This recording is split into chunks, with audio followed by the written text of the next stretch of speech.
Hello everyone, good afternoon सभी को। स्वागत है आपका एक बार फिर से होम साइंस विद चार्ली में। आज तो संडे नहीं है तो मैं फिर से लेकिन आ गई हूँ। आज है 14 अप्रैल और आज के दिन हम मनाते हैं बाबा साहब भीमराव अंबेडकर की जयंती।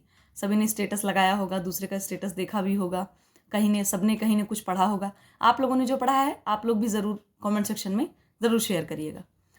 मैंने तो बहुत कुछ नहीं पढ़ा है उनके बारे में, लेकिन 2-3 चीज़ें मैं जानती हूँ और हो सकता है आप भी जानते ही होंगे, लेकिन थोड़ा सा उसको रिमाइंड कराना और उससे अपने आप में एक मोटिवेशन लेना बहुत ज़रूरी है।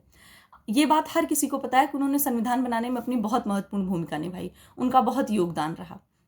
इन सब चीज़ों के साथ साथ आप ये समझो कि जो महिलाओं की शिक्षा थी और समान काम पर समान वेतन, और इसके बाद जैसे औरतों को मैटरनिटी लीव मिलती है, हम आप आज पढ़ पा रहे हैं, हर तरह की शिक्षा हम ले रहे हैं।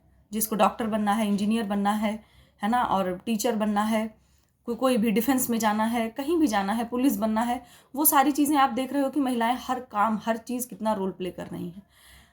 आप ये कह सकते हैं, हम डायरेक्टली तो नहीं, लेकिन आप ये समझ लीजिए कि ये बहुत उनका योगदान रहा है। और ये समझिए कि हम आज जो भी चीज़ कर पा रहे हैं, हम औरतें, हम लड़कियां, ठीक है, तो उसमें बाबा साहब का बहुत योगदान रहा है, ठीक है।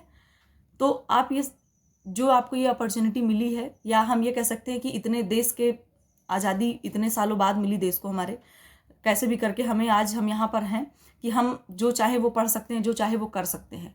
तो इस चीज़ को लिए हम अपने आप को बिल्कुल थैंकफुल होना चाहिए हमें अपने आप में, और सबसे ज़्यादा थैंकफुल होना चाहिए बाबा साहेब के लिए, ठीक है, क्योंकि जिन्होंने हमारे लिए ये सब किया, हर कोई करता है, ठीक है, लेकिन उन्होंने क्या किया, उन्होंने पूरे समाज के लिए किया। और स्पेशली महिलाओं के लिए जितनी भी आजकल हैं, सोचिए 6 मंथ की मैटरनिटी लीव मिलती है, 2 साल की बिल्कुल CCL मिलती है, ये सारी चीज़ें होती हैं। ये सबसे उन्होंने कितना संघर्ष करके और ये सारी चीज़ें उन्होंने लागू करी। तो हमें और आपको ये चीज़ पता होनी चाहिए कि एक वो कितने कैसी पर्सनालिटी थी, कैसा उनका व्यक्तित्व था, कितने महान इंसान थे वो, कि उन्होंने औरतों के लिए और जो भी वंचित वर्ग था उनके लिए उन्होंने इतना सोचा।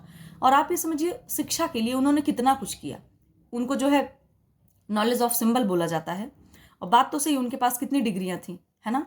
और इसके बाद उन्होंने एक अथक योगदान दिया है महिलाओं की शिक्षा में भी और पूरे समाज के निर्माण में, आप ये कह सकते हो सारी चीज़ें। और महिलाओं को उन्होंने काफ़ी अब उन्होंने शिक्षा का अधिकार दिलाया, वोट का अधिकार दिलाया, ये सब शिक्षा का अधिकार दिलाया, यही अपने आप में बहुत बड़ी एक क्रांति, आप ये कह सकते हो कि बहुत बड़ा एक हथियार है। बोलते हैं ना कि शिक्षा को आप एक हथियार के रूप में यूज़ कर सकते हैं, इतना जान लीजिए।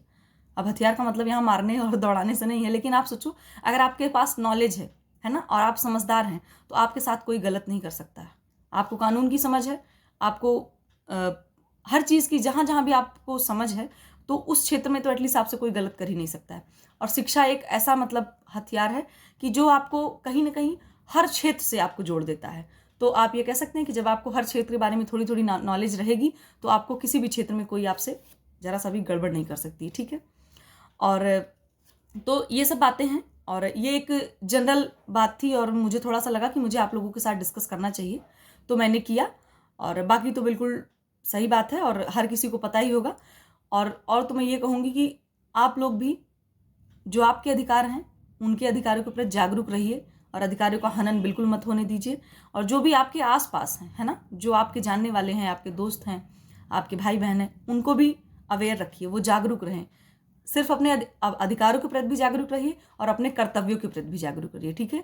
मौलिक अधिकार हैं तो मौलिक कर्तव्य भी दिए गए हैं, हमें हर चीज़ का निर्वहन करना है। मैं ये नहीं कह रही कि सिर्फ आप अपने अधिकारों के पीछे भागते रहिए, अधिकारों के लिए लड़ते रहिए। मौलिक अधिकारों का भी पूरा तरीके से निर्वाह करिए।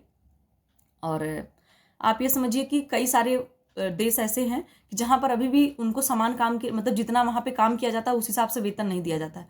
लेकिन आपके इंडिया में जिस हिसाब से समझ लीजिए कि महिलाओं का और पुरुषों में इतनी समानता तो आ ही गई है कि जितना वेतन उनको मिल रहा है उतना ही वेतन आपको भी मिल रहा है, ठीक है।